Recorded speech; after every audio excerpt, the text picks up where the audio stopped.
काशीपुर नाम का एक बहुत छोटा सा गांव था। वहाँ के लोग बहुत ही हंसी खुशी एक दूसरे के साथ मिलजुल कर रहते थे। इस गांव में हरिया नाम का एक व्यक्ति रहता था।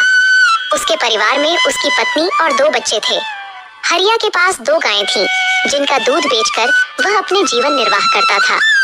इस गांव की सबसे बड़ी समस्या थी पानी की, क्योंकि पूरे गांव में केवल एक ही तालाब था। लोग इसी तालाब से पानी भरकर अपने दैनिक जीवनचर्या के काम किया करते थे। गांव में और कोई पानी का साधन न होने की वजह से गांव के लोगों को इसी तालाब के पानी पर निर्भर रहना पड़ता था। हालांकि गांव के लोग अपनी इस जिंदगी से खुश थे। कुछ समय यूं ही हंसी खुशी बीत जाता है, लेकिन एक दिन जब गांव के कुछ लोग तालाब पर पानी भरने जाते हैं तो देखते हैं कि तालाब में बड़े बड़े मगरमच्छों ने कब्जा कर लिया है। अब लोग तालाब से पानी भरना छोड़ देते हैं, क्योंकि मगरमच्छ उन्हें मार सकते थे। थोड़े दिन बाद कुछ लोगों ने हिम्मत करके उस तालाब से पानी लाने की कोशिश की, मगर तालाब के मगरमच्छ उन्हें भी मारकर खा गए। इस घटना से पूरे गांव में भय और हड़कंप मच गया। अरे देखो भाई लोग, तालाब के बड़े बड़े मगरमच्छों ने हमारे गांव के 2 लोगों को मार दिया। अगर ऐसा ही चलता रहा तो धीरे धीरे ये पूरा गांव खत्म हो जाएगा। हाँ भाई रामू, अगर हम इन मगरमच्छ के निवाले नहीं भी बने तो भी बूंद बूंद पानी को तरस तरस कर मर जाएंगे। हाँ भाई लोग, ये तो बहुत बड़ी समस्या हो गई है। अगर हम तालाब के पास भी जाएंगे तो ये मगरमच्छ हमें मार डालेंगे। लेकिन बिना पानी के हमारा गुजारा कैसे होगा? हमें कुछ करना पड़ेगा। तुम सही कह रहे हो चंदन, हमें तुरंत पंचायत बुलानी चाहिए और सरपंच जी को बताना चाहिए। हाँ चलो सरपंच जी के पास चलते हैं, अब वही कुछ कर सकते हैं। गांव के लोग मिलकर पंचायत में सरपंच जी के पास जाते हैं और अपनी समस्या बताते हैं। हाँ सरपंच जी, मगरमच्छ बहुत खतरनाक होते हैं। अगर हम तालाब के पास गए तो हमारी जान को खतरा हो सकता है। हाँ सरपंच जी, हरिया सही कह रहा है। हमने देखा कि कुछ लोग पानी भरने गए थे और मगरमच्छों ने उन पर हमला कर दिया। हाँ भाइयों, यह समस्या सच में गंभीर है, लेकिन हमें इसका कोई समाधान निकालना होगा। एक व्यक्ति है जो हमें इस समस्या से निकलने के लिए कोई बेहतर सुझाव दे सकता है। वह है मुखिया हरिलाल। हमें इस बारे में हरिलाल से बात करनी चाहिए। वह गांव के सबसे अक्लमंद इंसान है। वह इस समस्या का कोई ना कोई हल निकाल ही लेंगे। राजू और बिरजू, तुम दोनों मुखिया के घर जाओ और उनसे कहो कि सरपंच जी ने उन्हें तुरंत याद किया है। दोनों सेवक मुखिया के घर जाते हैं और मुखिया को ले आते हैं। सरपंच जी, कहिए आपने हमें कैसे याद किया? हरिलाल, हमारे गांव के तालाब पर मगरमच्छों ने कब्जा कर लिया है और लोगों को पानी के लिए बहुत समस्या हो रही है। अब तुम उनकी समस्या का कोई समाधान निकालो। मुझे तो कुछ समझ ही नहीं आ रहा, आखिर उन मगरमच्छों से कैसे छुटकारा पाया जाए। मुखिया गहरी सोच में पड़ जाता है और फिर उसको एक उपाय सोचता है और वह सरपंच जी से कहता है। सरपंच जी, मगरमच्छों से लड़ना आसान नहीं है। हमें एक दूसरा तालाब बनाना होगा। ये काम आसान नहीं होगा, लेकिन अगर हम सब मिलकर मेहनत करेंगे तो नया तालाब जल्दी ही बन जाएगा। मुखिया जी, आप बिल्कुल सही कह रहे हैं। हम सब मिलकर मेहनत करेंगे और नया तालाब बनाएंगे। हाँ, हमें मिलकर काम करना होगा। इस समस्या का यही समाधान है। चलो फिर कल से ही हम नया तालाब खोदने का काम शुरू करते हैं। सभी गांव वाले मिलकर काम करेंगे और पानी की समस्या से जल्द ही निजात पाएंगे। गांव वाले मुखिया जी के सुझाव से सहमत होते हैं और अगले दिन से ही तालाब खोदने का काम शुरू कर देते हैं। कुछ ही दिनों की मेहनत और मशक्कत के बाद आखिरकार गांव के लोगों ने मिलकर एक बहुत ही गहरा तालाब खोद लिया।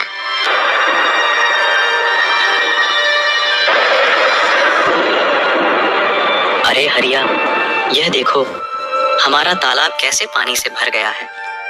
अब हमें पानी के लिए उस मगरमच्छ वाले तालाब में जाने की जरूरत नहीं पड़ेगी। हम यही पास ही के तालाब से पानी भर लिया करेंगे। हाँ काका, आज मैं बहुत खुश हूँ। आखिरकार हमारे गांव को इस पानी की समस्या से निजात मिल ही गया।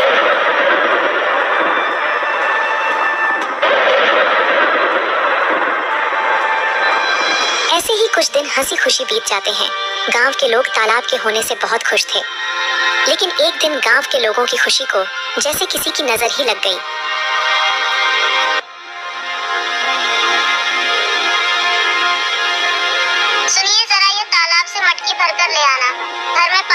हो गया है।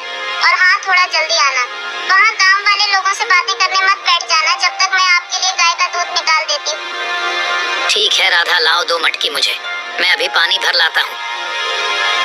जब हरिया मटकी लेकर तालाब के पास पहुंचा तो उसने देखा वहाँ पर मुखिया हरिलाल खड़ा है और वह गांव वालों से पैसे ले रहा है।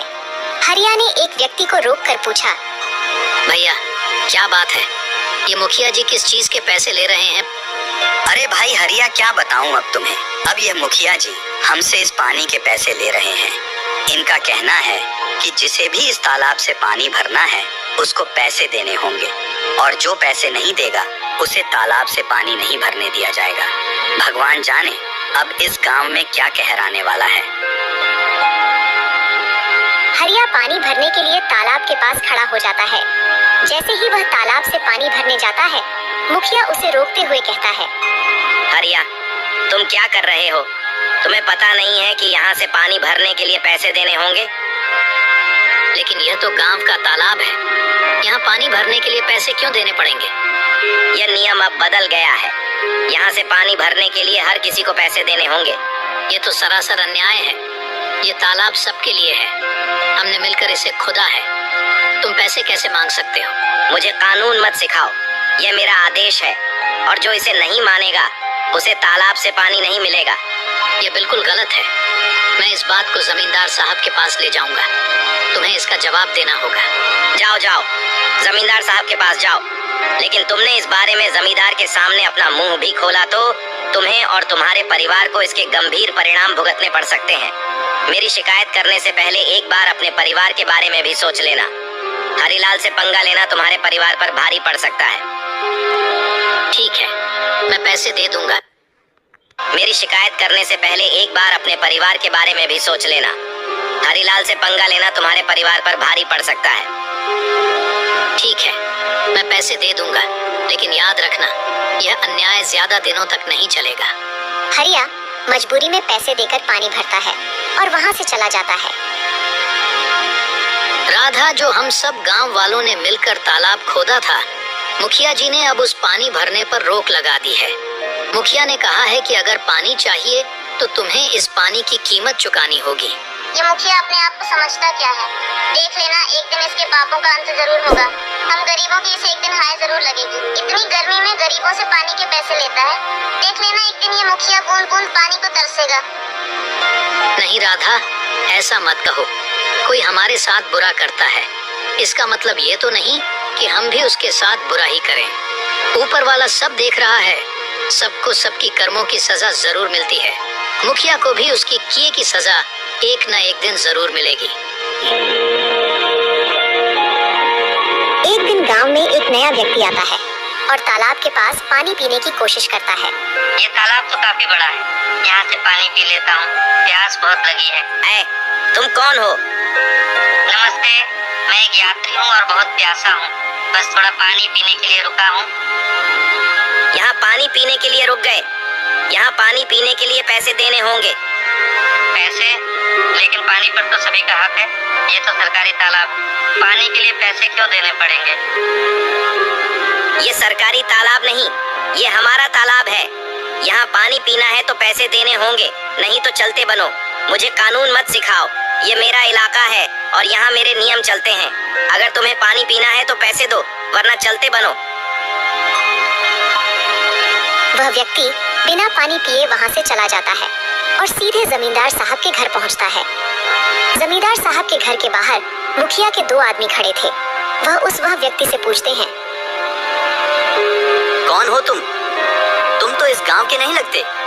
तुम यहाँ किस काम से आए हो? मैं जमींदार साहब से मिलने आया हूँ, उन्होंने ही मुझे बुलाया है। मेरा नाम मोहन है, मैं इस गांव का नया कलेक्टर हूँ। यह सुनकर वह दोनों आदमी उस व्यक्ति को अंदर जाने देते हैं। नमस्ते जमींदार जी, मैं इस जिले का नया कलेक्टर हूँ। मेरा नाम मोहन है। नमस्ते कलेक्टर साहब, आइए बैठिए। मुझे बताइए आप यहाँ कैसे आए? जमींदार साहब, मैं यहाँ एक गंभीर समस्या के बारे में बात करने आया हूँ। मैं गांव के तालाब पर गया था और प्यास लगने पर पानी पीने की कोशिश की, लेकिन मुझे पानी पीने से मना कर दिया गया और पानी पीने के लिए पैसे मांगे गए। क्या ऐसा किसने किया? वहाँ मौजूद एक व्यक्ति ने मुझे साफ मना कर दिया और कहा कि बिना पैसे दिए पानी नहीं मिल सकता। तालाब का पानी तो सबके लिए मुफ्त है, यह बहुत गलत है। मुझे माफ कीजिए कलेक्टर साहब, मैं तुरंत इस मामले की जांच करूंगा। जमींदार साहब गुस्से में बाहर खड़े मुखिया के दोनों आदमी को अंदर बुलाते हैं। हमारे गांव में यह क्या चल रहा है? तुमने मुझे इसकी खबर क्यों नहीं दी? मैंने तुम दोनों को किस लिए काम के लिए रखा है? अब तुम सीधे सीधे यह बताओ कि यह जो कलेक्टर कह रहे हैं वह क्या सच है? कलेक्टर साहब का कहना है कि हमारे गांव के तालाब पर गांव के लोगों से पानी के पैसे लिए जा रहे हैं। सच सच बताओ मुझे। जमींदार की फटकार से वह दोनों आदमी सब उगल देते हैं। जी जमींदार साहब, वह मुखिया हरिलाल हैं जो गांव वालों से पानी भरने के पैसे ले रहे हैं। हमने उन्हें बहुत समझाने की कोशिश करी, लेकिन वह नहीं माने। उस मुखिया हरिलाल की इतनी हिम्मत, उसने मेरे पीठ पीछे गांव वालों के साथ ऐसा व्यवहार किया। जाओ मुखिया को अभी बुला कर लाओ, और हाँ, साथ में सारे गांव वालों को भी एकत्रित करके यहाँ लाओ। थोड़ी देर में मुखिया के साथ ही सारे गांव वाले भी जमींदार साहब के घर पहुंच जाते हैं। गांव वालों, आज मैंने आपको एक जरूरी मुद्दे पर चर्चा करने के लिए बुलाया है। हमें पता चला है कि तालाब के पानी के लिए आपसे पैसे वसूले जा रहे हैं। क्या यह सच है? सरपंच जी, ये सच है। हमें हर बार पानी भरने के लिए पैसे देने पड़ते हैं। हमारे साथ बहुत गलत हो रहा है सरपंच जी। हम पहले से ही मुश्किल में हैं और यह नया नियम हमारे लिए बहुत भारी पड़ रहा है। मुखिया, तुम्हें क्या कहना है? क्या यह सच है कि तुमने पानी के लिए पैसे वसूले हैं? तभी मुखिया का ध्यान उस व्यक्ति के पास जाता है जिसे मुखिया ने पानी पीने से मना कर दिया था। अरे ये व्यक्ति यहाँ क्या कर रहा है? अच्छा, तो इसीलिए लगाई है। मेरी शिकायत देख लूंगा इसको तो मैं। बोलो हरिलाल, ये सब क्या चल रहा है? सच का तो मुझे पता चल ही गया है, लेकिन एक बार ये मैं तुम्हारे मुंह से सुनना चाहता हूँ। जमींदार साहब, मैंने ये सोचा था कि इससे गांव के विकास के लिए पैसे जमा होंगे, लेकिन अगर ये गलत है तो मुझे माफ कर दीजिए। माफी का समय अब नहीं है। तुमने गांव वालों और हमारे कलेक्टर साहब के साथ गलत किया है। मुखिया, मैं तुम्हें इस पद से तुरंत हटा रहा हूँ। तुमने अपने पद का दुरुपयोग किया है। अब गांव वालों को तुमसे कोई परेशानी नहीं होगी। मुझे माफ कर दीजिए जमींदार साहब। माफी मांगने से कुछ नहीं होगा। अब से तुम इस पद पर नहीं रहोगे और गांव के किसी भी फैसले में तुम्हारा कोई अधिकार नहीं होगा। जमींदार साहब, हमें तो लगता था कि यह तालाब सभी के लिए है, लेकिन मुखिया जी ने इसे अपनी संपत्ति ही बना लिया है। गांव वालों, मुझे खेद है कि आपको ऐसी कठिनाइयों का सामना करना पड़ा। मैं आपको आश्वासन देता हूँ कि आगे से ऐसा कोई अन्याय नहीं होगा। तालाब का पानी अब सभी के लिए मुफ्त होगा। धन्यवाद जमींदार साहब, आपने हमें न्याय दिलाया। गांव वाले यह जानकर खुशी खुशी अपने काम में वापस लौट जाते हैं कि अब उन्हें तालाब के पानी के लिए कोई भुगतान नहीं करना पड़ेगा और उनके साथ कोई अन्याय नहीं होगा।